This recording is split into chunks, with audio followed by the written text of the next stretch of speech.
En parler, la truite à quelques semaines du réveillon de Noël. L'incontournable saumon semble avoir du plomb dans l'aile, concurrencé par la truite, un produit perçu comme plus local et plus sain. En Lot-et-Garonne, on élève des truites dans une ferme à taille humaine, une alternative à l'industrie mondialisée du saumon.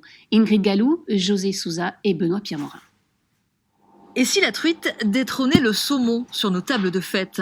Chez le chef Michel Dussault à l'entrée d'Agen, c'est chose faite depuis plusieurs années déjà. Trop gras, trop salé, trop lointain aussi, le saumon a été balayé hors des assiettes.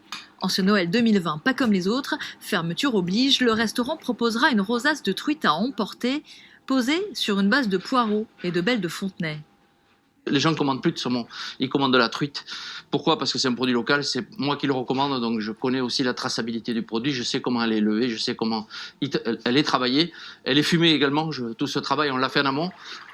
À quelques kilomètres de là, ça frétille dans les bassins de la ferme piscicole du Ciron.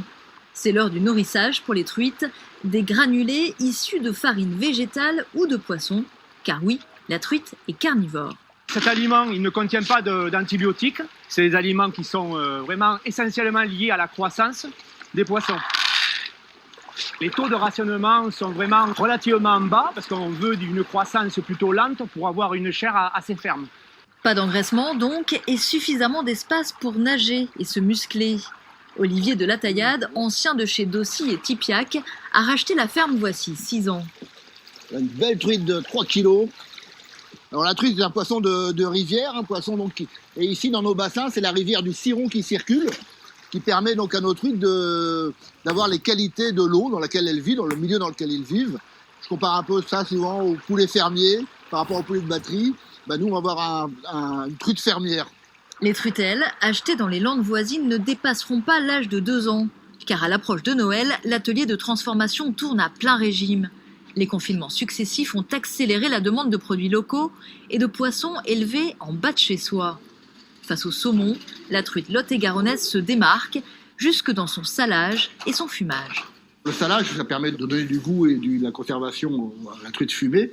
Mais comme on a un poisson de qualité, avec une chair de qualité, on n'a pas besoin de le saler trop. Nous, on va le fumer légèrement au bois de chêne. Ce qui fait qu'on garde beaucoup le goût de la chair du poisson. Les scandales sanitaires à répétition autour du saumon ont changé la donne dans l'esprit des consommateurs. En cette fin d'année confinée, l'intérêt pour la truite fumée ne se dément pas. Les ventes sur Internet ont triplé et la demande générale a augmenté de 20%. Allez, on ouvre la page des sports avec d'abord la victoire de Basketland hier